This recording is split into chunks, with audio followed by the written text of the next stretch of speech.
make sure that Yes, good afternoon to you indeed, Nompu. Quite correct. We are here in Polokwane, at that march. Also, a national shutdown that is also taking place here.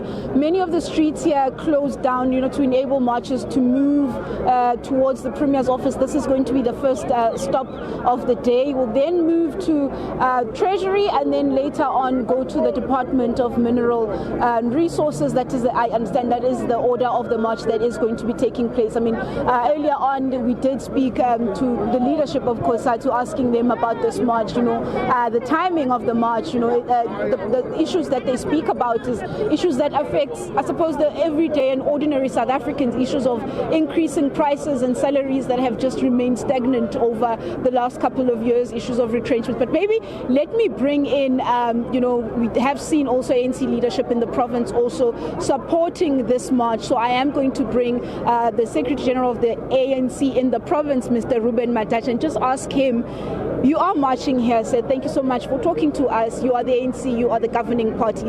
Policies that are in place are that of the ANC. We did see a policy conference not so long ago. Is the ANC in effect not marching against its own deployment within government? No. If you were part of the crew that was part of the National Policy Conference, you will understand that even alliance partners were part of the policy conference. So policy proposals are not done by the ANC only. They are done by the ANC, COSATU and the Communist Party and SANCU. So we are here because we are an alliance partner of COSATU and the Communist Party. But other than that, we are worker biased. We are marching here with COSATU because we think their demands are very reasonable. Government must go back to the negotiation table, negotiate with workers. If workers are feeling the breath of the economy is at its weakest. We agree with workers to say the economy is at its weakest, and we want to encourage our government to continue negotiating with COSATU and make sure that whatever that is there on the table, they can be resolved. Yes. When you say you want to encourage government to continue to negotiate with workers or COSATU unions, by that, are we not talking about cadres of the ANC that are in government? What is it that is, are there any talks that are taking place to try and, ease the pressure off of workers? Because at the end of the day, the reality is that things are expensive. Life, being alive in South Africa currently or any part of the world is expensive. I mean, from our side, from issues that has to do with our provincial administration, we have encouraged our deployees, including the Premier. We met him yesterday. We have encouraged him to go back and negotiate to issues that are within his domain. But you must understand that there are issues that are in the domain of the national, that the provincial administration can't do anything. But we want to encourage also our deployees in national to continue negotiating with COSATU. This is our ally. We can't treat COSATU like we are treating some other unions. So they must continue negotiating with COSATU in good faith and find an amicable solution. So much, sir. You've heard there, Nompu, the Secretary General of the ANC in the province, Mr. Ruben Matach, telling us that some things are within the domain of national leadership, but they are encouraging, government or, deployees of the ANC to negotiate in good faith with COSATU, that they are worker biased, also agreeing, I suppose, to that things need to change in some particular way. But also what was quite interesting here at this march, you would have seen as part of, I suppose, the alliance, was we saw teachers which are members of SATU, and we earlier on spoke to the Limpopo Department of Education just to ask what is it that took place in terms of schooling in the province. As you can see, it's somewhat full here in the province in terms of the turn up, and we were also told earlier on that we were going to get people coming in from the 5 regions of the various 5 regions of the province. Everybody was going to gather here to march. Let's listen to Mike Maringa from the Department of Education telling us what measures they have put into place, or what the turnout has been in terms of educators going to school today. As the Department of Education in Limpopo, we can confirm that learning and teaching is continuing uninterrupted. We have lost so much time due to service delivery protests in the past weeks, and also the COVID-19 pandemic in the past 2 years. We have issued a circular yesterday to all the employees in the department to say that we expect them to report to work this morning. Those who will act contrary to the circular, they already know that the policy is clear on that. The no work, no pay rule will apply. Well, thanks very much to Mahlako Komani there in Limpopo for us. Let's go over to the Eastern Cape where Abongile Yankis is waiting for us. And I hope you can hear me now. Abongile, it's over to you. Yes, indeed, Nompu, I can hear you loud and clear. Well, the march has just commenced to the office of the Premier in Bisho here from Kowanga. Not too far, but it's about an 8-kilometer stretch, but they'll be walking. They've told themselves that they'll praise this sunny day to hand over the memorandum at his office, and they're hoping that he will be there. Some of the things that they're highlighting is the high cost of living and youth unemployment. You recall that the province leads the pack when it comes to unemployment, Nompu, and they're saying that they'll do anything to ensure that the Premier hears their cries today. Even the youth here have participated. With me, I do have one of them. A very good afternoon to you, sir, and thanks a lot for your patience. You're making your way to the office of the Premier today, and as someone who's young and entering the job market, what are you seeing in the Eastern Cape? Thank you very much, Mr. Zaz. As young people, we have mobilized and we are here in numbers. Now, today, we are marching to the office of the Premier. We are going to express our frustrations as young people, noting the fact that in the Eastern Cape, there is a high rise of unemployment of young people, and also the issue of retrenchment that we've recently seen in a form of removing the post-com servers in the Department of Health, and also unemployment of nurses after COVID have taken. A lot of nurses have died during COVID. So as young people who are going there, as well being excluded in the mainstream of economy. Also we are saying young people must also be employed as managers. Looking here in terms of managerial post, you've got to have more than 10 years of experience in order to be a manager. That tells you that you will never see a manager who's younger, who's 35 years and younger in the Eastern Cape. So we're saying the Premier must come to the party, must sit with us as young people down. COSATU Young Workers is the relevant structure here that will speak to the aspirations of young people in the Eastern Cape. So we're marching there. We appreciate the fact that the issues of young people are part of that memorandum, and we are going there as young people in numbers. We want to sit with the Premier. We are not going to stop. This is the start. They are going to see march after marches. We've recently marched as young people, as COSATU Young Workers, alongside with Young Community League. We delivered our memorandum to the Premier. They've recently. Okay. Let me speak. You are pledging to hold a number of marches, but what significant change has the previous march done if you are going to go on with these marches? And clearly, it's I'm not saying it's a waste of time, but what has it yielded with these marches? Thank you very much.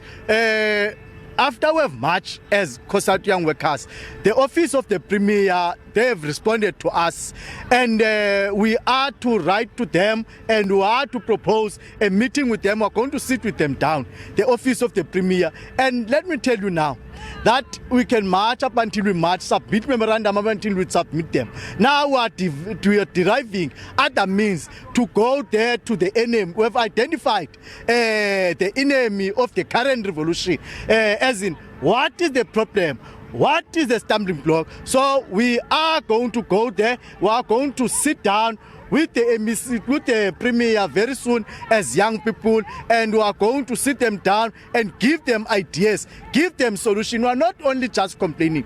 We've got solution of this problem. What are your solutions? The solution, well, first, the solution is that we need young people one in the MEC's office, in particular in the Department of Health. Also in COSATU, we need young people. So now what we need to do is that young people who are equipped enough to be managers must be given an opportunity. In Limpopo, for an example, we've got young people who are managers, NSM, CEOs of hospitals. You've never seen it in the Eastern Cape. That means in Eastern Cape, as young people, we must remain impatient, we must remain fighting, so that we see what we see in other provinces, where an NSM is less than 30 years. Here they are requiring a number of experience, which means we must be 40 years and above in order to be managers. We want to go there because we're people with ideas, want to sit with them down. So we don't want to continue this thing of writing love letters to each other. We've given them a minimum number of 14 days. After that, we're going to organize ourselves, we're going to meet as young people, we're going to derive what action then we must take as young people to ensure that we're being listened to and we're given a necessary attention that must be given to us. Thank you so much for your time, sir, and again for your patience. Thank you. Well, Nompu, that was one of the people who's participating in this march this afternoon. His words are clear that they are putting more pressure on government to ensure that the youth of this province enter the job market, not only entry level, but even at managerial position and level. Nompu? Thanks very much. Abongile Yankees reporting for us from the Eastern Cape. SABC News reporter Jade Polsa is standing by for us in Durban, where she's ahead of proceedings that are taking place there. Over to you, Jade. Well, welcome back to KwaZulu-Natal, Durban, CBD. We are marching in Dr. Putsika Summer Street. We've been walking up this road for a better part of the morning, getting to the City Hall, where we are expected to see the trade unions here hand over a memorandum. Now, as you can see on your screens, the SABC has been showing you various marches that have been taking place across the country, and essentially what is happening is trade unions across South Africa are calling for all South Africans to down tools and push back against government and the private sector.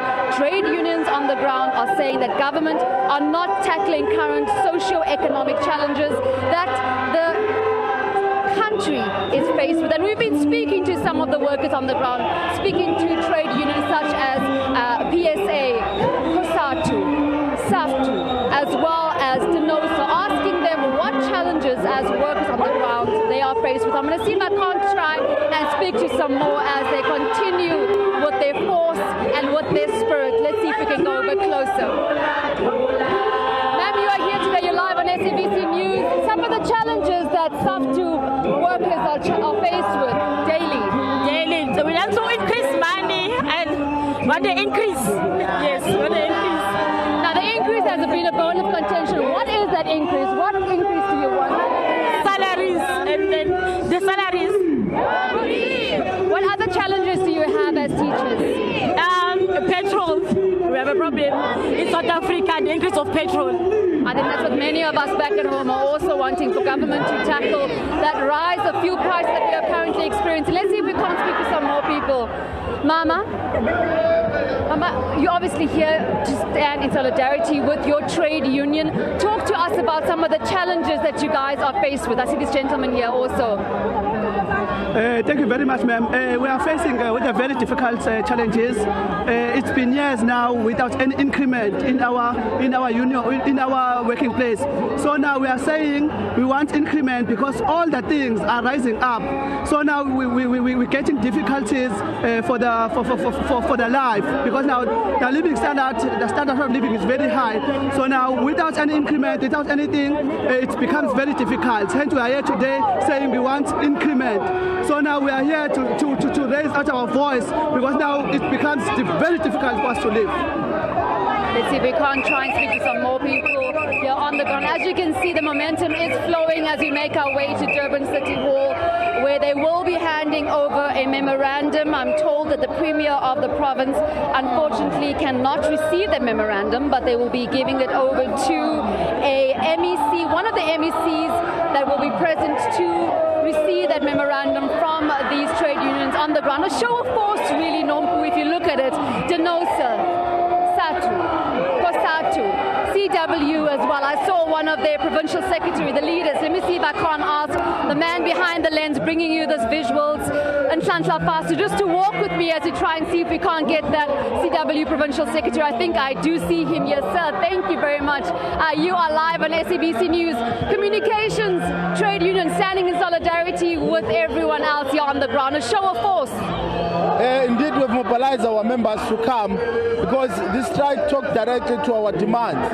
As a sector, as you understand that in the space of communication and broadcasting, there are a number of issues that we are facing. As you currently, as part of our own demand that we have submitted in this march as an affiliate of COSATU, one, the issue in the SABC on its own, that we want to see government not just pouring money without any accountability that comes with it, so that these jobs that we currently have, we save them. But beyond that, we still want that accountability on Section 189 of those workers that were retrenched. After they were retrenched, we are seeing now the people, their positions that are being advertised. Why then were those workers retrenched from the beginning? Those are the things that we are demanding for government, especially the communication department, to account. We are facing serious crisis in the post office. The post office is in crisis. It's at the verge of collapsing. And we do have our own suspicions that they are individuals. Some executives that were in the post office who want to collapse because they've got their own business interest in the post office, stealing clients through their own private businesses. Currently, workers in the post office have not received their salary increases for the last 3 years. And if you ask yourself why, because there's a continuous bailout, we are seeing administrators be changing, coming in and out, but there's no improvement in the post office. And government is quiet about it. And a sector like the post office with the post bank in it, it's a sector that you can't just let it go. The sale of the merger of MTN, again, for us it's worrisome. And we're asking those questions. That is why we've taken a decision as an organization as well to take the matter to the Competition Commission, because ourselves as an entity were not properly consulted, and we wonder how government agreed to such a matter. I think many back at home are sharing your sentiment, and it's good to see the CW also showing a show of force with the other bigger trade unions standing in solidarity, looking at all these socio-economic issues that the country is faced with. Look, the reality that we face, petrol high, the petrol prices skyrocketing, the price of bread, price of oil, it's all up, and we're not seeing any intervention by government. And we're calling again to say at some point we need to review, as we are going to the Congress's board of the ANC in December, to say exactly, Cyril, what is it that he has provided for us? But I can tell you now, as you can see that the workers even national, we're not happy about this administration. Since he came in, the workers in the public sector, they're not receiving their salaries, their increases. Workers in the private sector were worse off. Retrenchments are the order of the day under his leadership. Yet when he came in, he promised that he's going to ensure sustainability of jobs. He promised that our economy is going to grow. All we are seeing is a decline. Those who are worse, those who can afford, they are getting worse every day. Those who can afford are getting richer and richer every day. Thank you very much for sharing your views there. Thank you so That was the Provincial Secretary of the CWU, just sharing about the communication sector, also trade unions standing in solidarity with SATU as well as Lenosa, and also the public sector as well, association, Public Service Association, that being the PSA also. A show of force really in Durban, standing in solidarity, calling on government, calling on the private sector to address and tackle the issues that South Africa is faced with. We've been punting this the whole morning. Fuel prices are continuously on the rise. We have food prices also. And these trade unions are saying they are standing in solidarity. They are going to take to the streets, calling on people to come out of their shops, close their shops, walk out of their businesses, walk out of their places where they are currently employed, and stand in solidarity for the betterment of South Africa, and to basically see change come to the ordinary citizen on the ground, because it is the people who ultimately suffer. Nompu, with that, it's back to you in studio. Thanks very much, my colleague there, Jade Polster, reporting from Durban, from the CBD there. And of course, she says that the workers are crying in part because of the high cost of living. And of course, we've had Stats SA data come out showing that consumer inflation has continued on that upward trajectory.